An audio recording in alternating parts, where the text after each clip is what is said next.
अस्सलाम वालेकुम, प्रोफेसर अदील अजमत। आज एक नए टॉपिक के साथ, और आज का टॉपिक है कि अमेरिका की फॉरेन पॉलिसी में इतना ड्रामेटिक शिफ्ट कैसे आया, क्यों आया, इसके पीछे क्या डायनामिक्स थे और इसकी फ्यूचर इंप्लीकेशंस क्या हैं। तो सबसे पहले मैं बात करूंगा कि अमेरिका की फॉरेन पॉलिसी पहले क्या रही है। जब से पाकिस्तान बना है उस वक्त से लेकर अब तक अमेरिका की फॉरेन पॉलिसी एक्सट्रिंसिक रही है।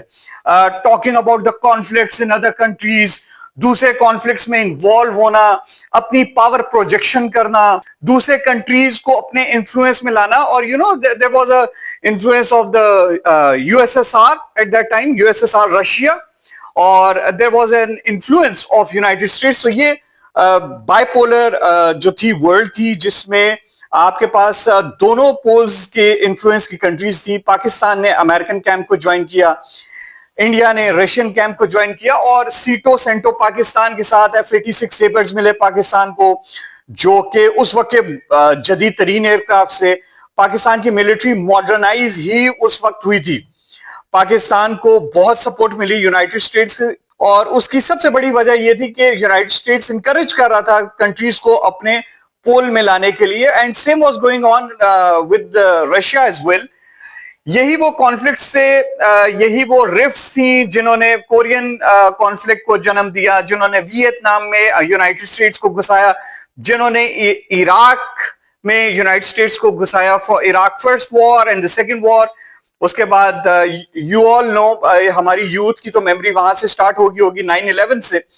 तो 9/11 से फिर Iraq once again, then Afghanistan, और फिर ऑफ कोर्स पाकिस्तान भी उसमें बहुत इन्फ्लुएंस हुआ।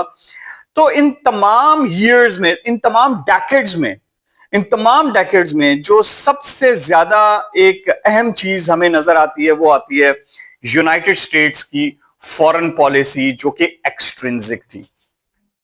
उस फॉरेन पॉलिसी के बहुत से अगराज और मकासद थे। एक ये था कि यूनाइटेड स्टेट्स जो एक सुपर पावर बन रहा है, उसका जो रोल है, वो रोल ये हो कि वो दुनिया के ऊपर, आप इसको हेजेमनी कह सकते हैं, वो इसको इन्फ्लुएंस कहते हैं, that you should have a control in the way the countries are running, so as to benefit your bigger objectives. कि आपके जो बिगर ऑब्जेक्टिव्स हैं एज यूनाइटेड स्टेट्स, आपके जो बिगर फॉरेन पॉलिसी है कि दुनिया को कैसे होना चाहिए, उसके मुताबिक छोटी कंट्रीज की फॉरेन पॉलिसी को शेप कर। अब ये इसमें सिर्फ छोटी कंट्रीज नहीं रह गई थी, यूरोप पूरे का पूरा जो है यूनाइटेड स्टेट्स के जो है वो स्फीयर ऑफ इन्फ्लुएंस में आ गया।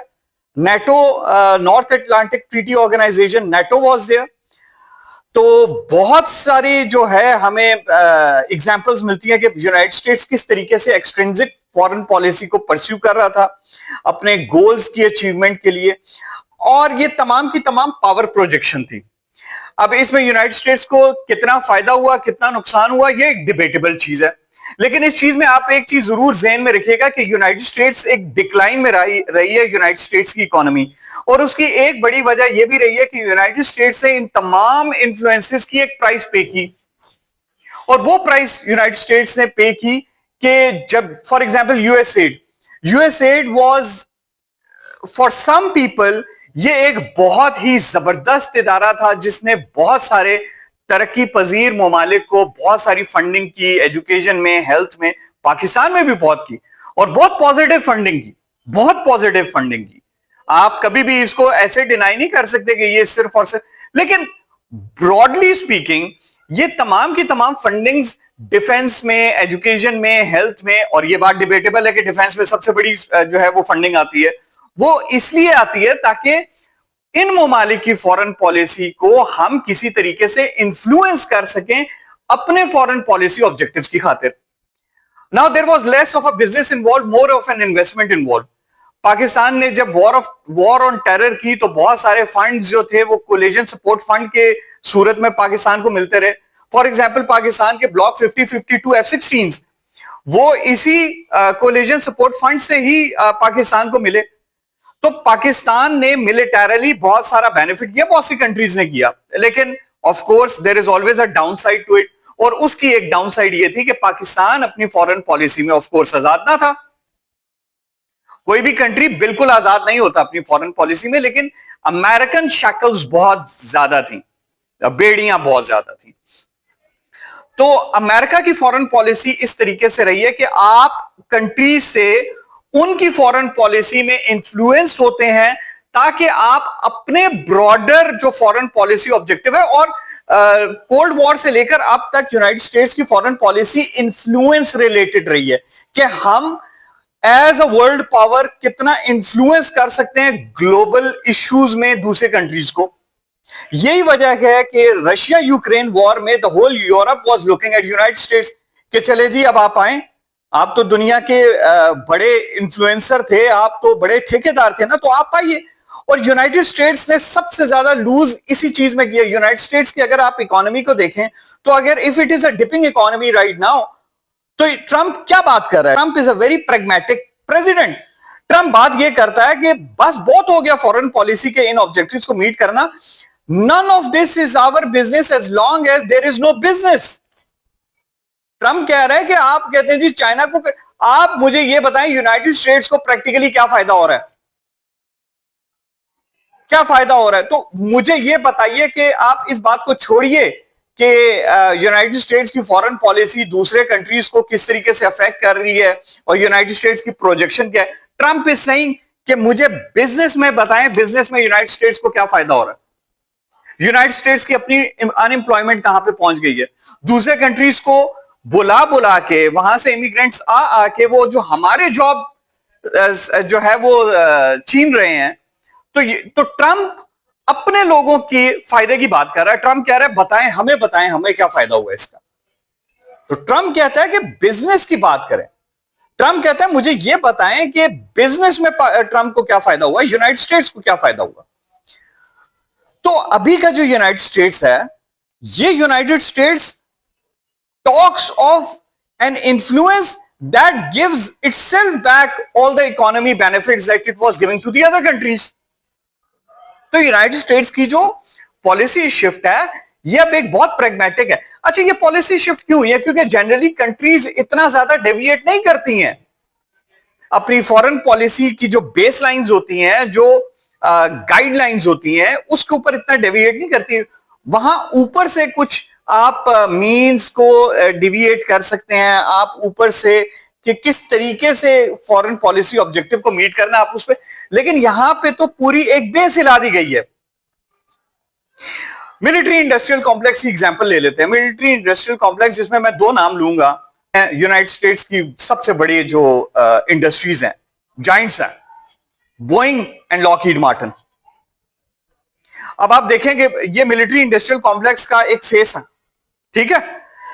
इस फेस ने यूनाइटेड स्टेट्स से किस तरीके से कमाया मिलिट्री इंडस्ट्रियल को? आप तो ये आर्ग्यू करेंगे ना, अमेरिका अपने मिसाइल्स भेजता रहा, अमेरिका अपने एम्यूनेशंस बेचता रहा है, तो अमेरिका तो फायदे में रहा है। ऐसा नहीं है, ऐसा नहीं है।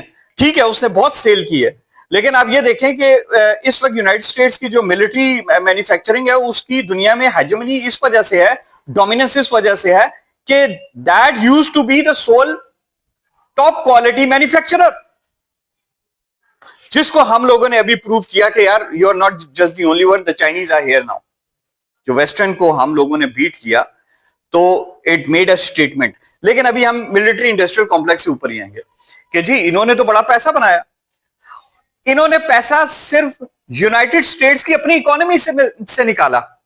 ये जो हम बातें करते थे ना कि जंगे जो है मिलिट्री इंडस्ट्रियल कॉम्प्लेक्स से होती है, तो मिलिट्री इंडस्ट्रियल कॉम्प्लेक्स कमाता है। जितने बॉम्ब्स ड्रॉप होंगे उतने नए बॉम्ब्स बनाएगा, जितने एयरक्राफ्ट यूज होंगे उतने और एयरक्राफ्ट मैन्युफैक्चर होंगे, जितनी स्टेट्स इनसिक्योर होंगी they will spend more on defence. You right. लेकिन अब ये देखें ना तरीकाकार क्या था।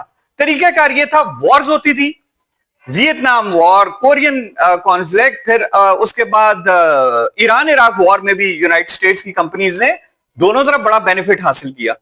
फिर Iraq first war, second war, फिर अफगानिस्तान। ये क्या होता जा रहा था कि यही कॉन्ट्रैक्ट्स जो थे वो यूनाइटेड स्टेट्स की गवर्नमेंट से प्रोक्योर करते थे, क्योंकि United states was leading. Europe तो साथ, ऑफ कोर्स यूरोप भी कंट्रीब्यूट कर रहा था, लेकिन यूरोप की कंट्रीब्यूशन बहुत कम थी। ट्रंप ने कहा ये क्या हो रहा है, ये क्या हो रहा है? मतलब हमारा मिलिट्री इंडस्ट्रियल कॉम्प्लेक्स अगर कमा रहा है तो वो हमारी फंडिंग से कमा रहा है।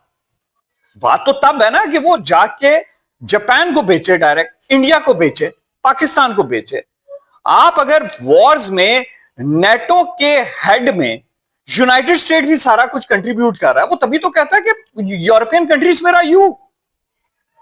यूक्रेन रशिया के कॉन्फ्लिक्ट में यूनाइटेड स्टेट्स का क्या क्या गोल है? अब उसका गोल ये है कि मुझे ये बताओ कि मैंने जो तुम्हारे ऊपर इतना स्पेंड किया, मुझे क्या मिला? मुझे बताओ मुझे क्या मिलेगा तो मैं तुम्हारे ऊपर स्पेंड करूं। तो United States is very pragmatic now. ये एक बहुत बड़ी शिफ्ट है, ये बहुत बड़ा चेंज है। आपको याद होगा कि पिछली बाइडेन एडमिनिस्ट्रेशन तक इंडिया वाज थिंकिंग कि यूनाइटेड स्टेट्स के वो बहुत करीब हो गया। आपको यह भी याद होगा क्वाड की बहुत बात की जाती थी और क्वाड के मुतालिक कहा जाता था कि इंडिया उसका एक बहुत परमानेंट मेंबर हो गया और बहुत इंपॉर्टेंट मेंबर है। आप ये देखिए, यूनाइटेड स्टेट्स को ऑस्ट्रेलिया से क्या गर्ज थी? Containing China. यूनाइटेड स्टेट्स को जापान से क्या गर्ज? Containing China. यूनाइटेड स्टेट्स को इंडिया से क्या गर्ज? Containing China. Now this president over here, ये प्रेसिडेंट कह रहा है कि मुझे ये बताओ कि कंटेनिंग चाइना से मुझे फाइनेंशियल बेनिफिट्स क्या है? फाइनेंशियल एस्पेक्ट मुझे बताएं, मिलिट्री एस्पेक्ट ना बताएं। इंडिया से कह रहा है मुझे आप अपनी यूजेज बताओ, अपनी इफादियत बताओ कि आप मेरी कंट्री के लिए किस तरीके से इफादियत आप हासिल कर सकते हो।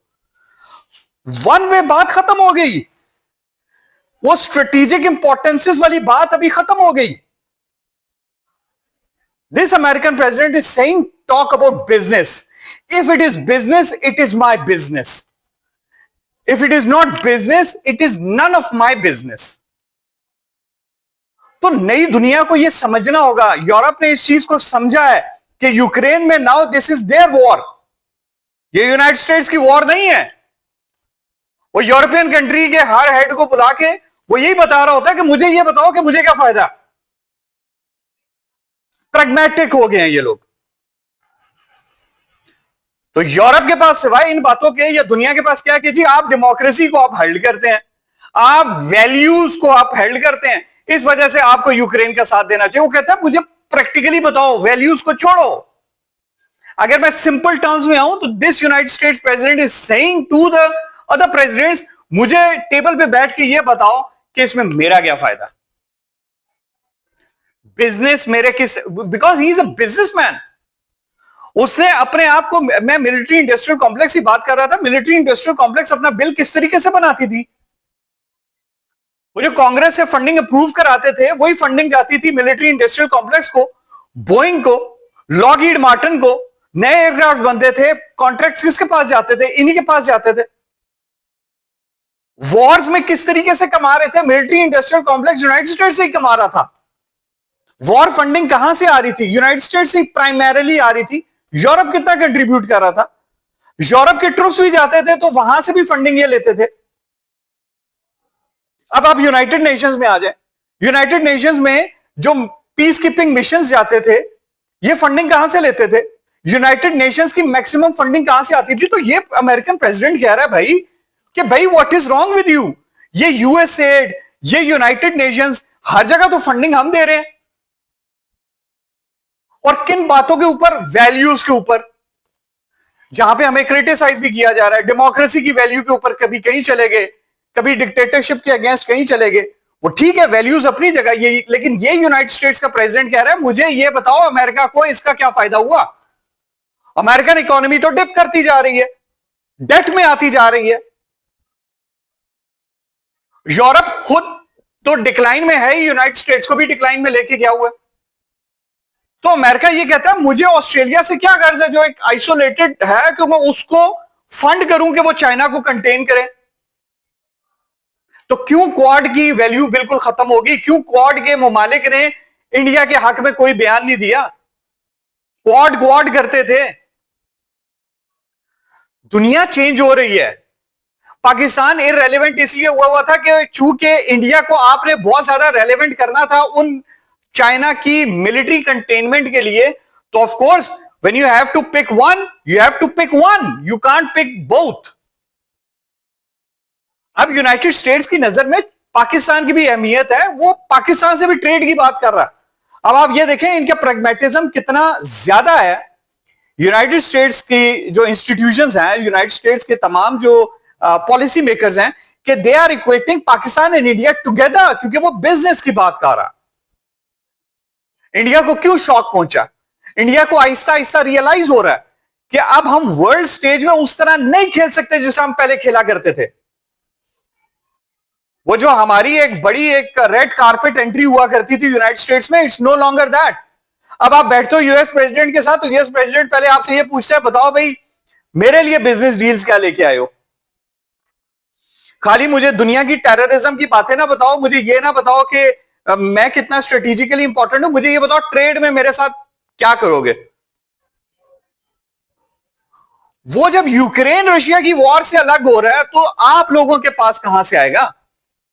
दुनिया चेंज होती जा रही है, दुनिया की परसेप्शंस चेंज होती जा रही है। इसीलिए मैं कहता हूं कि इंडियन मीडिया को चाहिए कि वो अपने लोगों को एजुकेट करे कि अब प्रैग्मेटिज्म पे आप आ जाइए। हजारों मील दूर आपने बिजनेसेस करने, अपने रीजनल पार्टनर्स के साथ बिजनेस कीजिए। चाइना के साथ बिजनेस करें, पाकिस्तान के साथ करें, बांग्लादेश के साथ करें। Be pragmatic. और ये दोनों बल्कि तमाम रीजन के अवाम के लिए बेनिफिशियल है कि यार हम मिलके आगे चलें, ट्रेड करें। पाकिस्तान यहां से आपकी तरफ ट्रेड करे, आप पाकिस्तान से ट्रेड करें, अफगानिस्तान से करें, ये बेल्ट हमारा, आपस में ट्रेड करेंगे तो सबके लिए फायदा, आम आवाम के लिए फायदा है। निकल आए इस खोल से, निकल आए इस खोल से कि जिसमें अपने तमाम नेबरहुड को आपने इंफीरियर समझा हुआ है कि चूंकि हम सबसे बड़े हैं। करें ना तिजारत फिर अमेरिका से, उनसे उनकी टर्म्स पे। आप अपने किसान को फायदा नहीं दे रहे हो, आपके किसान को ज्यादा फायदा तब है जो अपने रीजन में ट्रेड करे। ट्रेड करें, अपने आप को सबसे पहले अपने अंदर हम्बलनेस लाएं। Be humble. आपको अगर इवेंट्स भी आपके अंदर हम्बलनेस नहीं ला रहे तो there is a problem. You have to look at that problem. आप ग्लोबल पावर तो क्या, आप रीजनल पावर भी नहीं बन सकेंगे अगर आपने इस प्रॉब्लम से अपने आप को अलग ना किया। आप एक नेबरहुड में, आप साथ वाले घर में आग लगा के मजाक नहीं उड़ा सकते, देखो हमने आग लगा दी, देखो हमने आग लगा दी। और भाई नेबर में अगर आग लगेगी, घर आपका भी जल जाएगा। तो नेबरहुड में तो इस तरीके से रहा जाता है कि साथ वाले नेबर को भी आप आग से बचाते हैं ताकि आपके घर भी आग ना लगे। लेकिन इसके लिए एक सोच चाहिए, वसी सोच चाहिए। आप अगर इस बदलती दुनिया में अपने आप को नहीं बदलेंगे तो आप नुकसान उठाएंगे, और उठा रहे हैं। ये जो आइसोलेशन हुई है आपकी, ये आइसोलेशन कितना बड़ा लेसन है आपके लिए, अगर आप ये लेसन लर्न करना चाहें तो। कितनी बड़ी आइसोलेशन है आपकी। It's a wake up call for you. But again, if you want to wake up, if you don't want to wake up, you want to still keep dreaming, the whole world is revolving around you. नए America के सामने आप important हैं अगर आप उनको businesses दें। ठीक है, अगर आप उनको बिजनेस देंगे, यू आर इंपॉर्टेंट। वो तो इजराइल नहीं गया, डोनाल्ड ट्रंप इजराइल नहीं गया, he is in Saudi Arabia right now. क्यों? बिजनेस डील्स हो रही हैं। बदल रही है दुनिया, दुनिया की सोच बदल रही है। तो अपने आप को बदलिए, अपने आप को रेलेवेंट कीजिए। आप इररेलेवेंट होते जा रहे हैं, आप इररेलेवेंट होते जा रहे हैं। अपने आप को रेलेवेंट कीजिए, अपने नेबर्स के साथ अच्छे ताल्लुकात कायम रखिए। United States is changing and so is the world. Europe में आप क्यों इररेलेवेंट हुए हैं? चले मैं आपको ये भी बता देता हूं। यूरोप में आप इसलिए इररेलेवेंट हो गए हैं कि you used to treat the problems of Europe as Europe's problem. Ukraine war में आपने क्या किया था? You treated Europe that it is a European problem, so we have got nothing to do with it. So now the Europe is replying to you, this is an Indian problem and we have got nothing to do with it. Isolation में आप गए? Quad के आपके थे ना, Australia, Japan, तो पूछिए ना उनसे जाके कि आपके बैग पे क्यों नहीं आए, आपके लिए बयान उन्होंने क्यों नहीं दिया? जिस तरह पाकिस्तान के लिए Turkey, Azerbaijan, China, they stood for Pakistan. Saudi Arabia ने डिप्लोमेसी की है पाकिस्तान के लिए, ठीक है। यूएई, तमाम ममालिक खड़े थे। आपका मीडिया ये बताता रहा पाकिस्तान आइसोलेट हो गया, पाकिस्तान आइसोलेट हो गया। अवाम आज पूछे ना, अवाम पूछे, अपने मीडिया से पूछे कि बताएं कौन आइसोलेट हुआ, क्या पाकिस्तान आइसोलेट हुआ या क्या इंडिया आइसोलेट हुआ? डिप्लोमेसी पाकिस्तान की फेल हुई या इंडिया की फेल हुई? एयरक्राफ्ट पाकिस्तान के गिरे या इंडिया के गिरे? आपने वो S-400 की एक लॉन्च पैड पीछे लगा के आपने कहा देखें जी हमारा S-400। अगर इतना ज्यादा आप अहमियत दे रहे हैं ना पाकिस्तान के इस बयान को, पहले तो मैं भी डाउट में था, लेकिन अगर आप इतनी अहमियत दे रहे हैं कि देखें जी नहीं गिरा S-4, something has happened with S-400। आप जितना ज्यादा लॉन्च जो उसके प्लेटफॉर्म्स हैं वो आप दिखा रहे हैं, आप बाकी भी प्लेटफॉर्म्स दिखाइए ना। आप तो 5 प्लेटफॉर्म्स में से एक प्लेटफॉर्म दिखा रहे हैं उधमपुर पे, बाकी प्लेटफॉर्म्स कहां हैं? अगर आप इतना प्रूव करना चाह रहे हैं, it means something miserable has happened. I can smell that. Power projection आप क्या कर रहे हैं? पीछे आपने किस MiG-29 को खड़ा किया हुआ था? किस प्लेटफॉर्म को आपने खड़ा किया हुआ था? रफेल्स को खड़ा करें ना, रफेल्स के जरा सीरियल नंबर जरा सारे चेक करें। हमको फख्र महसूस नहीं कर रहे कि यार बहुत बड़ा हम लोगों ने आपको नुकसान पहुंचाने के बाद फख्र महसूस कर रहे हैं। हमें तो दुख होता है यार कि दोनों तरफ अवाम है ना, क्यों मिसाइल बरसाए जाए? तरक्की की बात आप करें, पाकिस्तान करें, मिल के चलें, तो बैठें, बातचीत करें, ये एक्सट्रीमिस्ट सियासत ना करें। आजकल की दुनिया में इस एक्सट्रीमिस्ट सियासत की कोई गुंजाइश नहीं है और इस दुनिया ने आपको इस चीज को कन्वे कर दिया। पाकिस्तान ने सिर्फ आपको जवाब नहीं दिया, पाकिस्तान ने इजराइल को भी जवाब दिया। हर तरीके से इजराइल आपको टेक्नोलॉजी फराहम कर रहा था। Pakistan has proved a point that it is an answer to those also who are standing behind you, by the people who are standing behind us as well.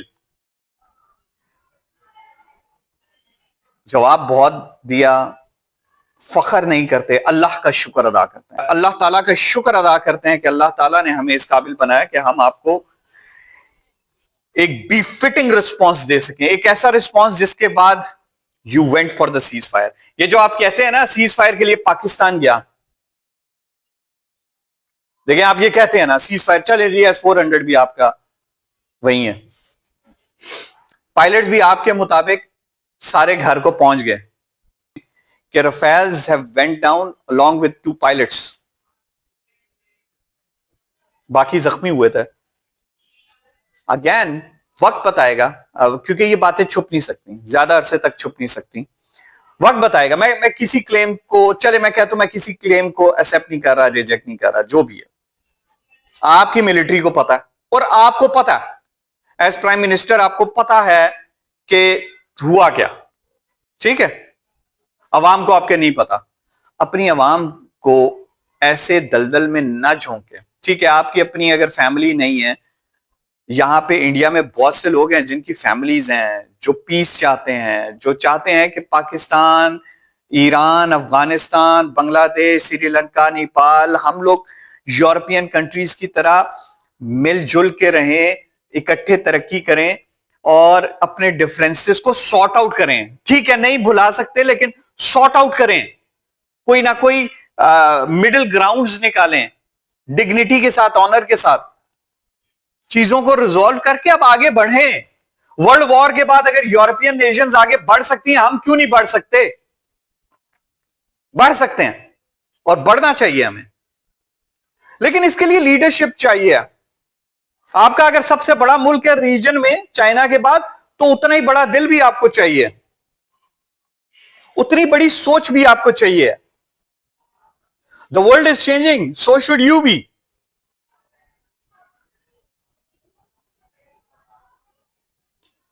Russia तक आपके रेस्क्यू को नहीं आया। क्यों नहीं आया? Because you betrayed Russia. You betrayed Russia and now United States is backing off and you don't know where to go now.